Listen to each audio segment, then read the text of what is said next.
And we're back with another adventure in Stairway to Cleveland, Unsupervised. The best type of something. Yeah. Free of Rick Fluger's production values, but he will be joining us on his own little video later. And Rick does a great job. Rick, we love you. Where is Rick? I don't like not seeing him. I know. He's very busy doing another project these days. So. Wow. But he's going to join us via satellite at the end of this video. Oh, perfect. Awesome. And he always has a good... Interesting. Let's go with interesting. I don't know. I like his takes. Okay. I do like his takes. But let's welcome our very special guest once again. Joining us in Stairway to Cleveland one more time, the legend himself, Mr. Craig Martini. Hello, everyone. Thanks for having me, Maestro. guys. Oh, come on. Hey, look, I wear my bass guitar hat. Ooh, look at that. This is going to be one of my favorite Unsupervised. Really? Right. Yes. Even more than the guitar players and the singers. Wow. I'm a huge bass fan. That's good. We are talking our top 5. Flawed idea. This is the Top worst. 5 bass players. I have 30 honorable mentions. But we're going to start with top 5. Craig does not like this idea, but we're forcing him to give us 5. Not necessarily in any particular order. Yeah, it's just Now I'm gonna say this to all the bass players out there and people who do like bass. I'm telling you what, it's all about the bass. it is. No it really is because you had to. I had to. but it is. I mean, every time I'm listening to a song, my mind goes right to the bass. And as a guitar player, I have always locked in every band I've been with, the bass player. He and I always seem to get along the best, and I'm fascinated by the instrument. I was forced 6 years ago when we started Vinyl Arcade to do at least 25% of my show on the bass, and it was a big undertaking for me. And I have a lot of people I look up to, and I'm excited. I love Bass is the most important instrument in the band, That's right. as far as And I'm you know concerned. what? Your chord doesn't mean anything until I decide the root note. That's true. It's exactly true. It is true. You are right. No further ado, let's start. You are right. Let's start. Keith, you start us off with your number 5. My number bass player. 5. Oh, Oh, you're going to bust out the phone. I have to. I put it on the phone because, like I said, I had 30 honorable mentions. All right. I won't go through them. All right, number 5. A guy whose discography has to be alphabetized. Leland Sklar. Wow. Loves Amazing. that guy. That guy has some of the tastiest bass playing I've ever heard. Yeah. Played bass on several of my favorite albums, and Leland Sklar, what a bass player. Number 5. Number 5. Craig. Pretty great. So Leland Sklar is very high on my list as well. And the thing is that this list Is a Mahaka. is a lot longer than 5 people. He left this scroll at home. But you know, it's going to be kind of hard for me to pick number 5 because I had Leland in sort of in the top You can 2. pick him again. It's fine. But Yeah, you could do it every yeah, we cross over all the time. I'm going to do this. Though. We cross-pollinate our bass Okay, players. so I'm going to do top this. 5s. Just because Leland is one of my favorites of all time. But since you chose him and he's already on our list of top 5s in this particular thing, I'm actually going to choose Chasm Sultan. Oh! In my honorable mentions. Wow. Wow. Chasm. Okay, because Love him. And here's why I choose Chasm Sultan. Because first of all, when I was, a lot younger, listening to bass players and stuff, I remember listening to this Utopia record Called Utopia. Yeah. And Brilliant album. I remember there was a few songs on it where I was like, man, I really like the way Todd Rundgren sings these songs. And it was But it wasn't Todd Rundgren. It was Chasm Sultan. And the bass playing is very, it's like my favorite pop bass playing. It's a running ever. bass line. It's just very cool. And he always has like, the pedal tones and all that sort of stuff. And he was always very melodic and very well thought out. And then of course, since I like singing too, his I love voice the is fact amazing. He's an amazing singer and very inspirational. So that's my number 5. Nice. Love it. Love it. I didn't think about Chasm. That's a great pick. Great pick. My number 5 Billy Sheehan, Ooh. because he's an amazing bass He player. is. I mean, you We'll just be look hearing at from him again later. I'm sure we will. Promise you that. All right. So I'll just say Billy Sheehan, from his early stuff to David Lee Roth to Mr. Big to And a cool guy. Winery Dogs. I mean, Winery Dogs is insane. insanity. So number 5, Billy Sheehan. Awesome Great pick, pick. Scott. We'll expand on him later, apparently. Well, yeah, he's a great guy too. Yeah. Really nice guy. Super nice guy. All right, let's see. Number 4, Keith. Number 4. I'm gonna have to do this now.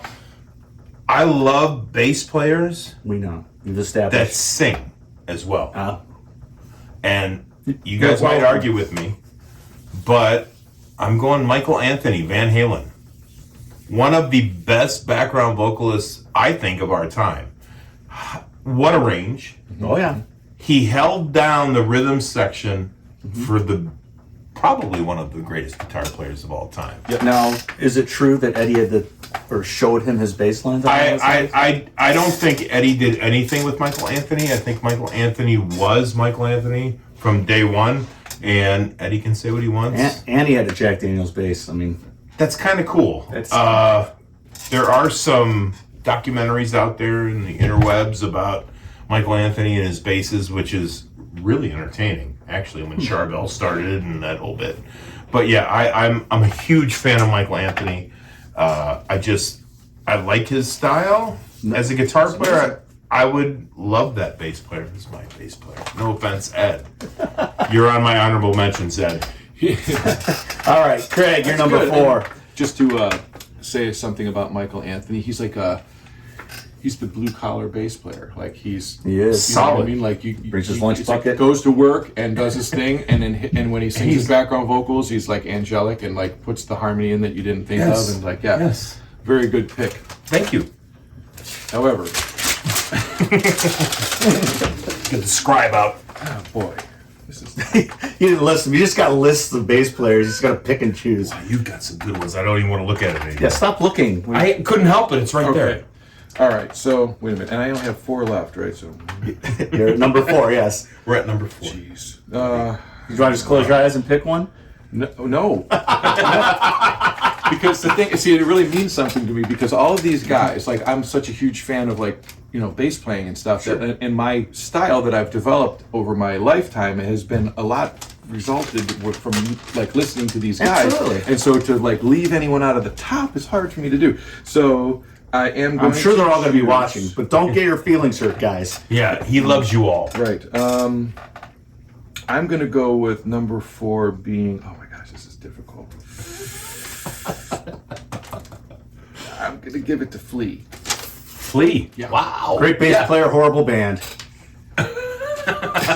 Here we go. Yeah, I don't. Yeah, I'm not going to comment on that. No, it's good. Because there's times where I agree.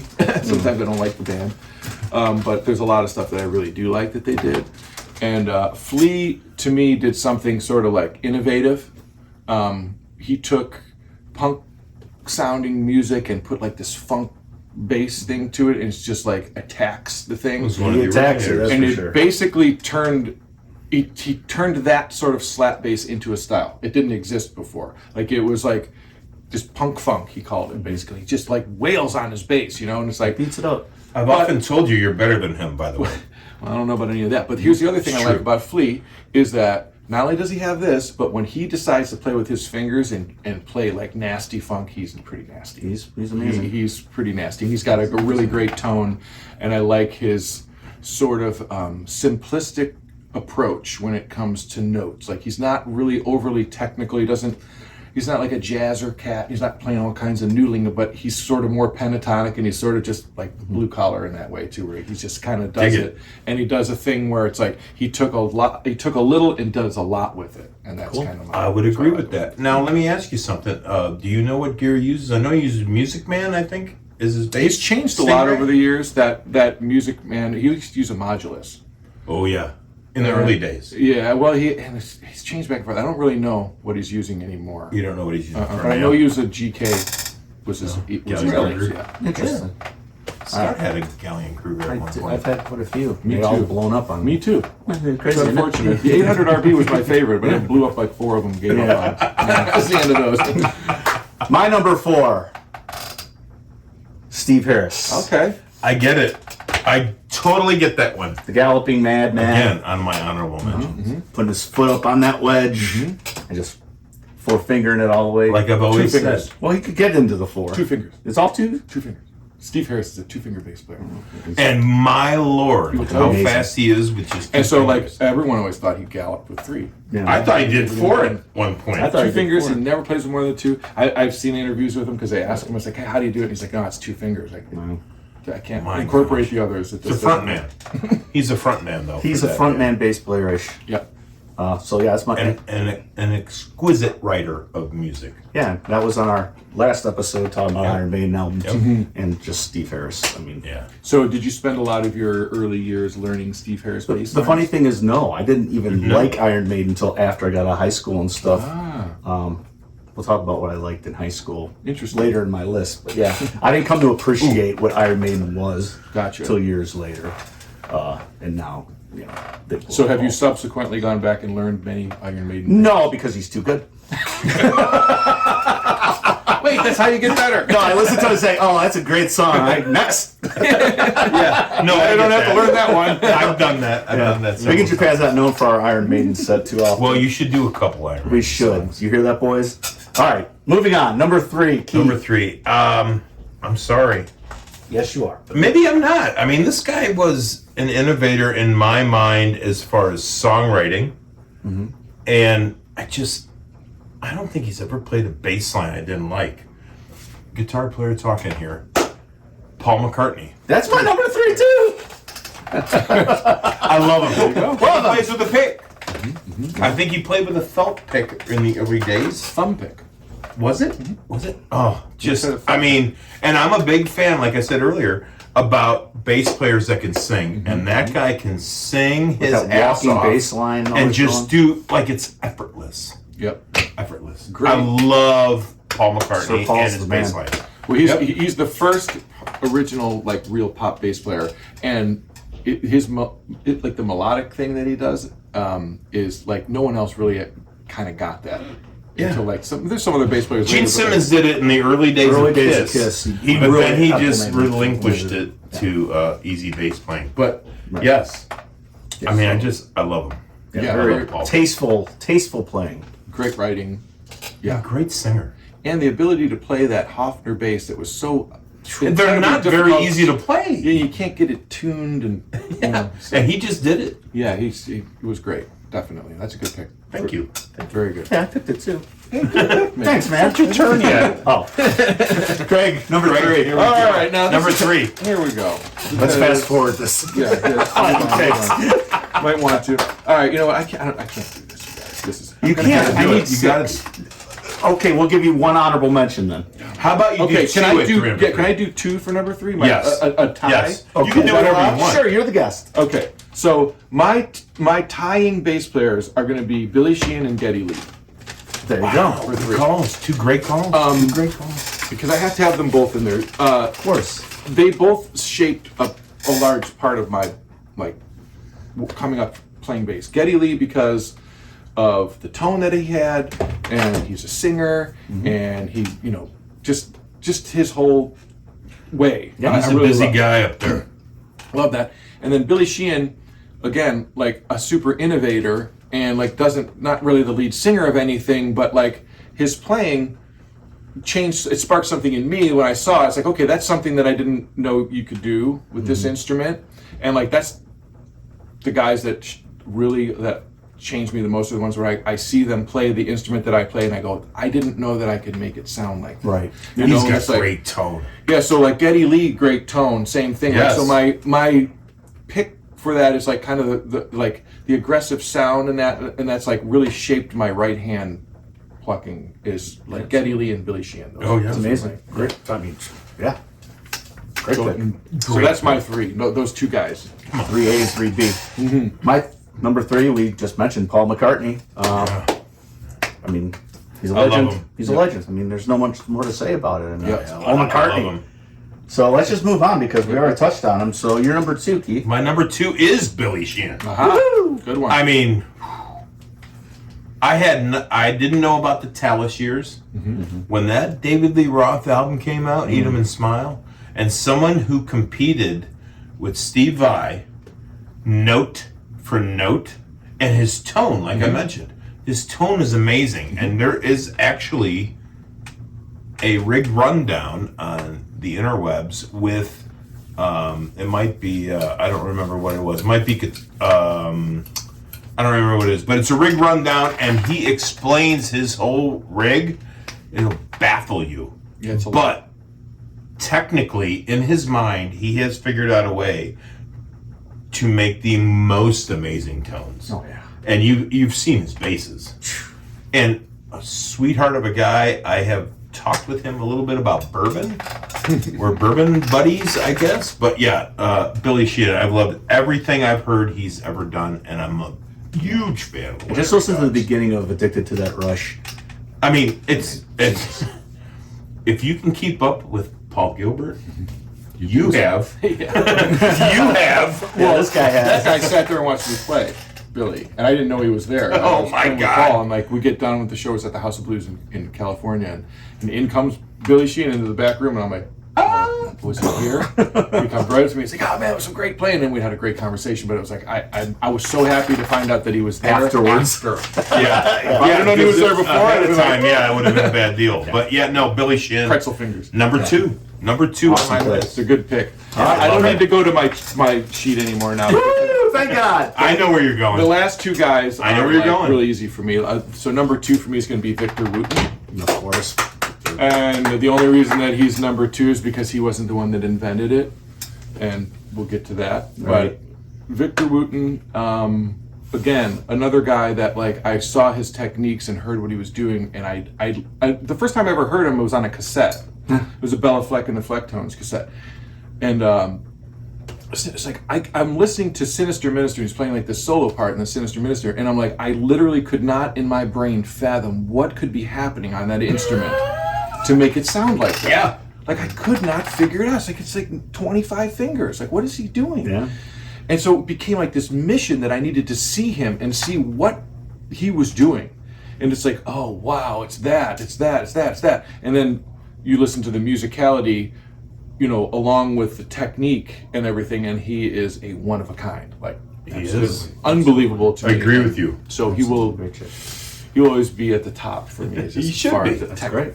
Just unbelievable. Yeah. Absolutely. My number 2, Craig touched upon it, Mr. Geddy Lee from Rush. Great. I mean, he's one of the ones that made me want to be a bass player. I can never touch anything he does, but I always liked how he was doing bass pedals oh, he did it all. and he did the keyboards. moves, he did the But he was always singing. Yes. And I love a singer. and that's the thing. I mean, Geddy. I mean, That's a 3-piece band right there. Right. The And- amount of music. and the thing with Geddy, he's a very polarizing figure when it comes to his singing. I don't know many girls that like the way Geddy Lee sings, save a few. Rush is very much a guy's band for the most part, and his voice is very, you know, It's high. Either you love He it sounds like or hate it. Moon Unit Zappa, actually. Or she sounds like him. I tend to like him on certain records more than others. I would Yeah. agree You know with what I mean? that. Like- I would agree with that. Yeah. I agree. But- But no, he's He's amazing, and Yeah. you know, for what he's done with the bass and the instrument itself, he's got a whole book of bass. he's got a Rickenbacker. He did play a Rickenbacker before. So did Paul Steinberg. McCartney. Yeah. A lot of good bass players play Rickenbackers. Interesting. Yeah, a lot of the Rush stuff that we love the most, the early stuff, is all that Rick. It is. Huh. Yeah. Interesting. I will play my Rickenbacker eventually. I remember like hearing Geddy Lee's tone and thinking, he's got like the brightest, best strings or something. Right. Like, what is that? And it's like it's distortion. And it's like, oh, he's got that little bite on top, and that's Just just a little. zing Yeah, like that. it's got a Just a zing little zing to it, on it. definitely for sure. Got it. Yep. All right, we're here. At number 1. Numero uno. Holy crap. Well, My number 1, you guys might not know this guy, but I have been a fan of his for 30 years minimal. One of the guys that I look up to, and every time I hear his bass playing, I'm like, he's the best. My number one, Craig Martini. Oh, come on. You're going to be crazy. Really? Nick? No, Wow. not You're lying. that kind, dude. Not lying. And I'm fortunate Wow, enough to be that's- related, but I mean, man. for Wow. 30 years, I've been listening to you, and I've listened to your list, and I'm like, yeah, but all those guys on your list, you can do. I can't. You can. I've seen it. No, Craig is I'm a my student. number one bass player of all awesome. time. Thank I've you. been saying that for 30 years. To anybody who asks me, who's your favorite bass player? My cousin Well, Craig. thank you for that, Keith. That's very kind of you. I imagine I came in at 6th then, huh? You're in my honorable mentions. That's dishonorable mentions. Yeah. I'm No, not but commenting Craig, on that side. I mean, listen, the stuff you're doing amazing. now with all the loopers, I mean, it takes extreme talent to pull that off. And that's just another part of your brilliance. But before that, every style of bass you can think of, this guy has done it, and he's done it all over the world. So, I mean, Man, you're my favorite, bro. I don't know. It sounds like you're talking about somebody else. But I know. That's No, very you're my kind. favorite bass player of all time. Thank you. for I've that. said it, Wow. and I've meant it. That's Wow, very nice thank of you, you. man. Yeah, very that's so kind. sweet of you. Hey, look, I got nothing to gain by loving this guy. Yeah, you can tell me I suck. I still love you. We're gonna love each other no matter what. That's But how no, I you're feel. my favorite bass player of Well, all thank time. you for that. That's Yeah. great. That's awesome. So, my favorite bass If you say player yourself, I'm punching you right in the is face. Larry Graham. No, And I know why. Larry Graham. Awesome. He Larry invented Graham it. invented like slap bass, and I think it's like between him and Louis Johnson, I guess. But I saw Larry Graham, and so Larry Graham, when I was 11 years old, I saw a Rock School episode, and it was this. The Rock School was this show Herbie Hancock had. I remember. Yeah, you got to check them out. Go on YouTube and just look up Rock School. Yeah, I remember. And this particular episode was the funk episode, and they had like Bootsy Collins on there, and they had Larry, and I think I do remember seeing part of this now. it's the coolest thing ever. And so like Larry's like, then they ask Larry like, what's the role of the bass? He's like, all right, well, the main thing is like if there's a vocal, you got to keep it simple and stay out of the way of the vocal until you get to the bridge or the chorus or to the solo part, and you can sort of stretch out, so to speak. But until then, you keep it simple. And so then he has the guitar player like, play a complicated riff in the key of E. He's like, he's like playing like this sort of complicated guitar riff. And so Larry goes, okay, where do we find the one? It's in the center. He just goes, boom, boom, boom. Yep.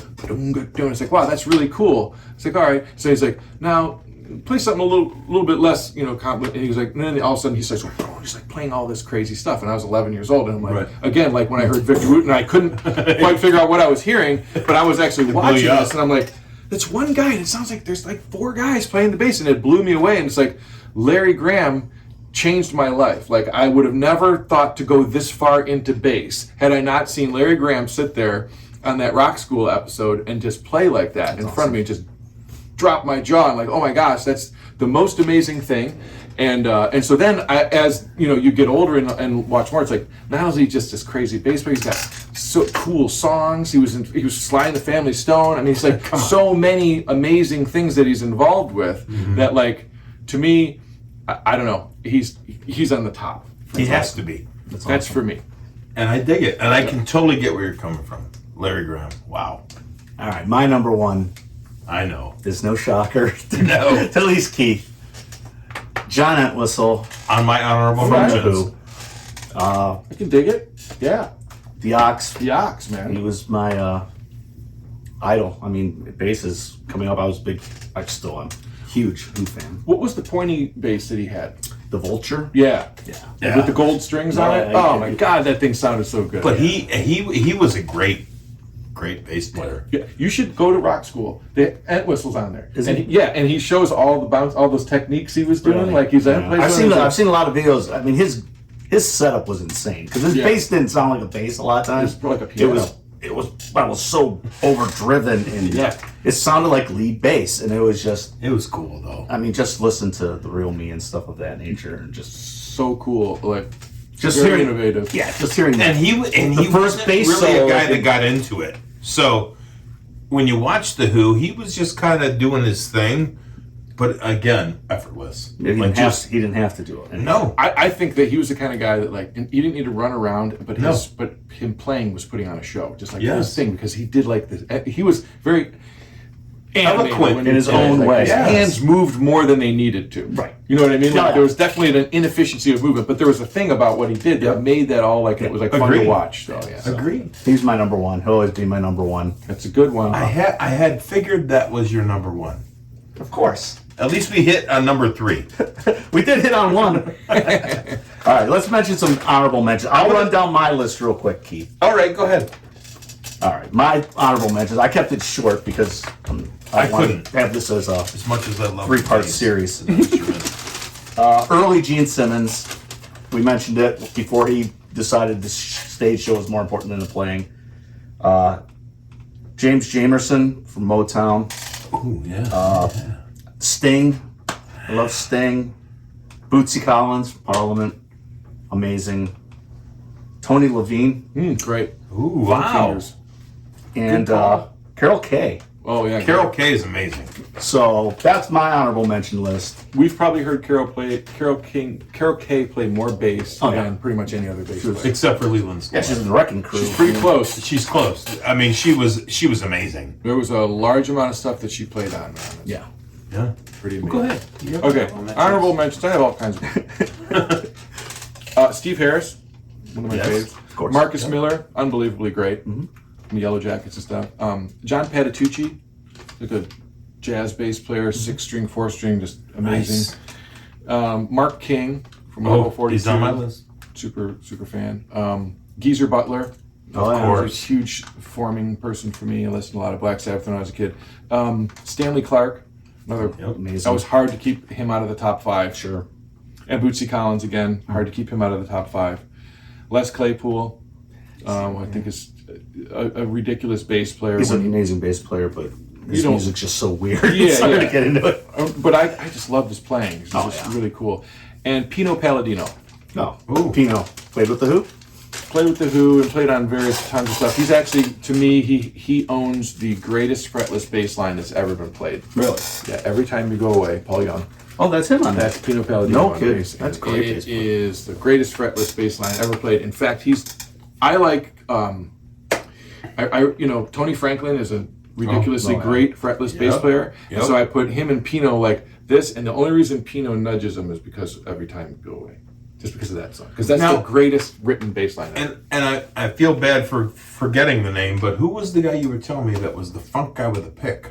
Oh, Bobby Vega. Bobby Vega. So Bobby Vega does play with a pick, but he also does every technique. But he's like a great pick player. So like when you hear him I play watched a couple pick funk, videos, it's like, and I feel bad for forgetting his name. But when you mentioned him to me, I did watch some videos, and I'm like, who?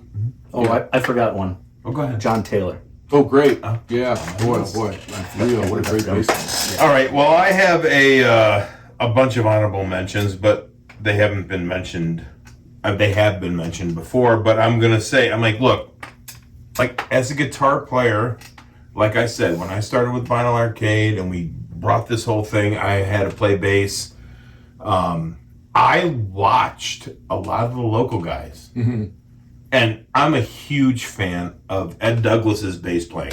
He is in my honorable mentions because he is a unique style of playing, thumb and finger, and he's solid as a rock.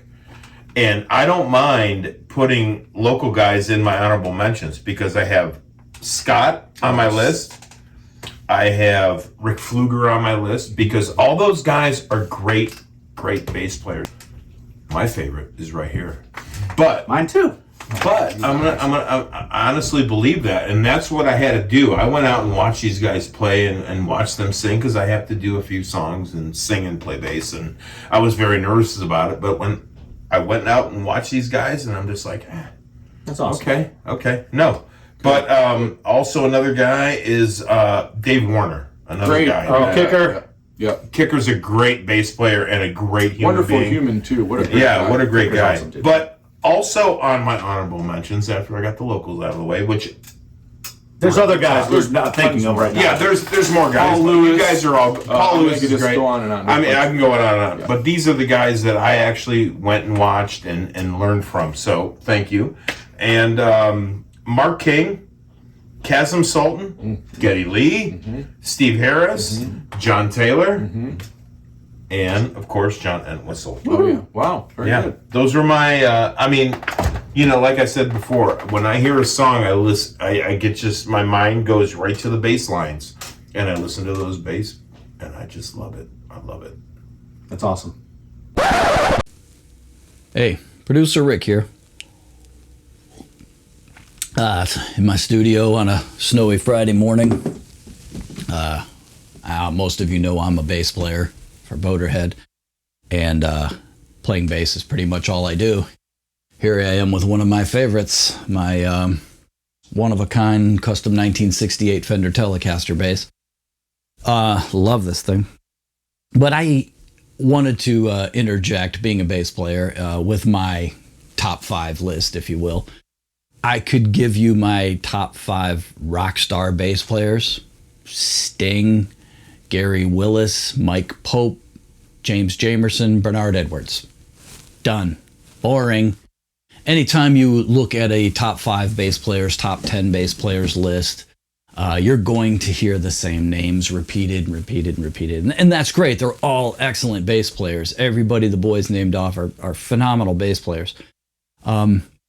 But I'm going to do my list more like a little different, more like what Keith did with his honorable mentions. I'm going to list my top 5 bass players that influenced me personally to be who I am and where I'm at today. These are people that are not rock stars. They need the recognition more than rock stars do. They're not rich and famous, so they're out there killing it on bass every weekend or working and gigging. First and foremost, because they love it, love what they do.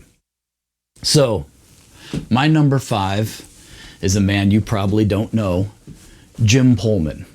I met Jim Pullman when I was about 18 years old. I was playing in punk bands and hardcore bands, and my bass style was pretty much play as fast as you can, as loud as you can. That's all that mattered to me. And when I met Jim Pullman, I learned he played bass, and we started talking about music. And Jim was the first person I ever knew that had a fretless bass. I'm like, oh, he plays fretless and he knows about jazz. He's way out of my league. So I kind of looked up to him like, whoa, you're like a real musician, where I'm just plunking around with punk bands. And I really didn't know what follow the dots. Anything in between the dots was jazz, and I don't know anything about it. So, and he may not know this, and this might come to a surprise if he's watching this, but he was the person that taught me that this is a proper instrument, and it can do cool things. It's capable of doing cool things. Or if you're going to be a bass player, be a good bass player. And that has nothing to do with talent. So I mostly record with fretless and mostly play fretless, and Jim Pullman has a lot to do with that. He influenced me to get into the fretless bass and be interested in it, and that bass was a cool thing, and he will always have a place in my favorite bass players. Even though he doesn't play in a band, I don't think he ever did. I don't know. He doesn't go out and gig, and he may not even play bass that much. But what he told me years ago in our talks have always stuck with me, and that's been a big influence on who I am today. So he's my number 5, Jim Pullman. Great dude. Number 4 is another person I've known for like 20 years, Jono Yowell. There was a time when, if you're from Lake County or the east side of Cleveland, you go out on a Friday or Saturday night, you go to any place that had live music, Jono was their bass player. He played with everybody. Jono, I watched him, I met him through working at Neiman's, but when he was the bass player for Magnum Opus, he was a decent bass player, a nice guy, good bass player. But over the years of being his friend, I've watched him grow as a bass player into this amazing bass player that he is today.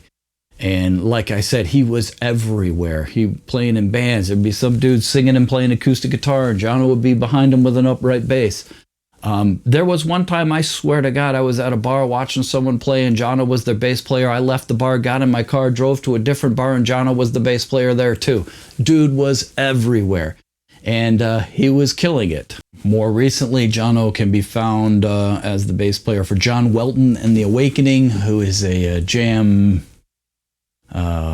funk, reggae band that's been gigging around, and he's still out there fucking killing it. Hundreds of gigs a year.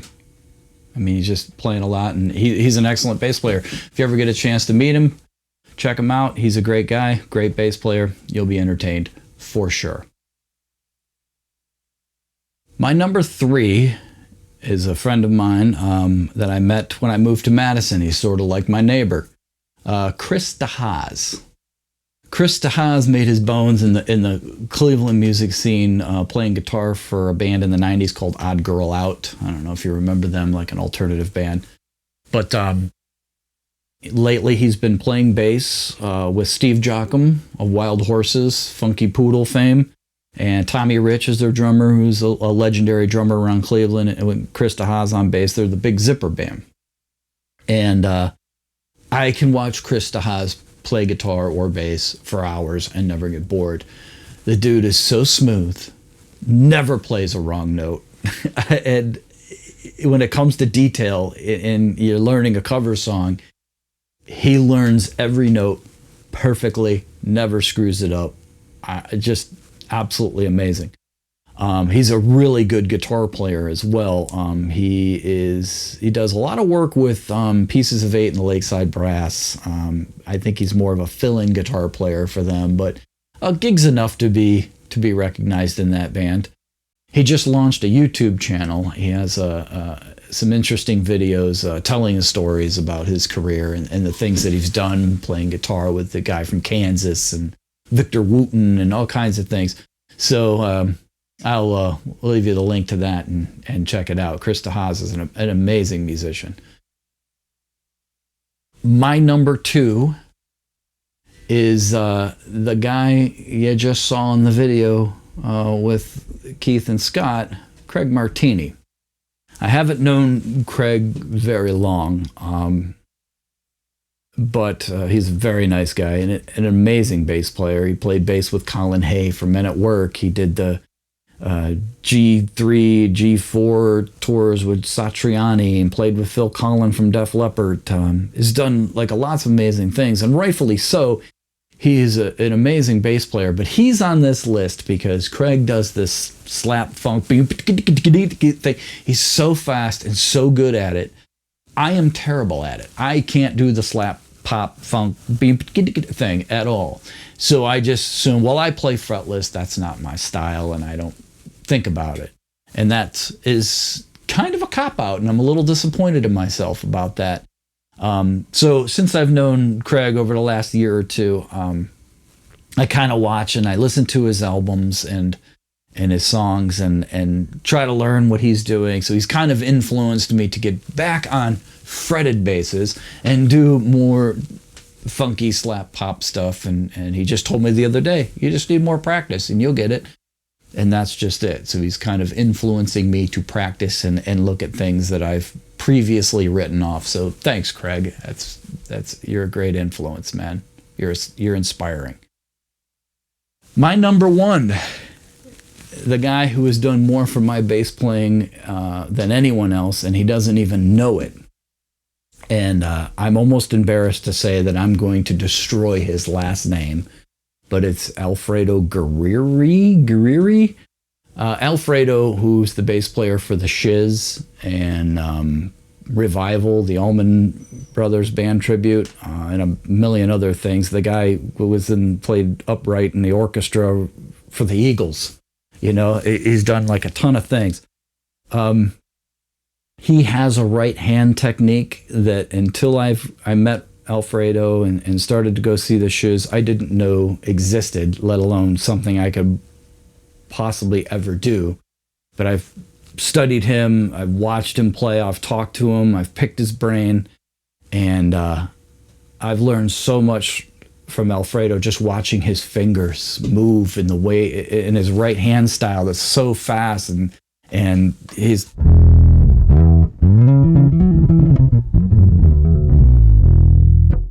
so quick and smooth, and that's probably sloppy, but the way he does it, he's so fast, and not to mention he's got all the theory behind everything, so he's playing the right notes. But my favorite bass player, not only in Cleveland, but Alfredo will show up in my top 10 favorite bass players of all time. The dude is so good. And on top of it, he's a very nice, very humble man, and I'm very proud to call him my friend. So that's it. That's my top 5 bass players. Yeah, there are a lot of popular bass players that have influenced me over the years. The 5 that I previously mentioned. But honestly, what inspires me is seeing people I know, my peers, my friends out there killing it and having a great time, because that's something that's more personal to me. I can get up close to it, be involved in it sometimes, which is great. And that means more to me than going to a concert and seeing a bass player that I like, you know. All right, that's it. Thanks for watching. Well, Awesome, boys, guys. I think we've done it. I think so. I think we now I have the didn't best mean to bass talk players so on. much, but yeah. No, this was a great addition. And Well, right here, you just keep talking. Just keep talking. yeah, Craig, what do you want to promote? Yeah, you can get this shirt. All I have is this one. www.craigmartini.com. He's I'm going. promoting I'm his getting stuff. There it Stop is. talking about Joe Walsh. Oh, no, I'm just saying, I need one. And it's got a cool on the back. What about your new music? My new music, Wayside, just came out. Awesome song. Maybe Great 2 song. weeks ago, or a week and that's a week ago now, Friday. That just came out. I've got some more new music coming out. I just finished a couple more mixes, and so I'm going to start uploading that stuff in the next couple days. Awesome.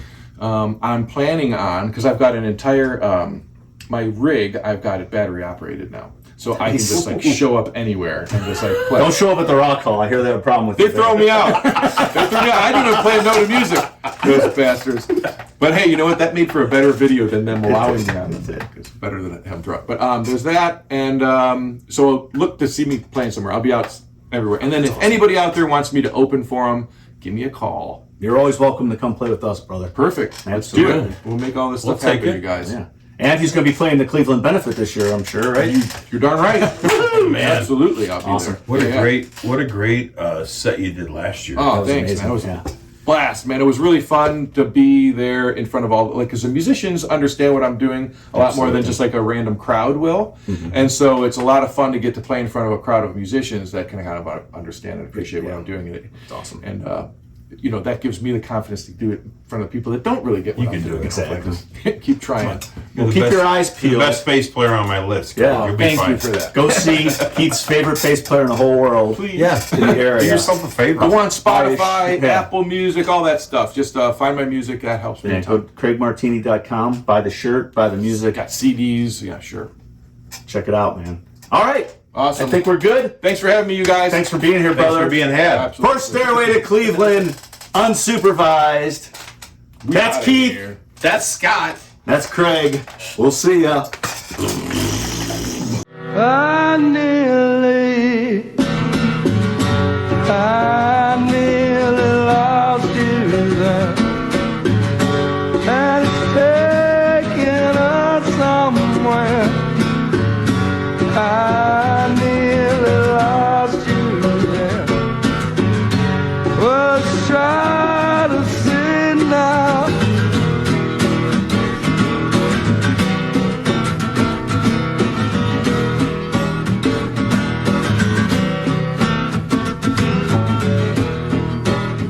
Drag me far enough to know I'm blind every mile that you burn.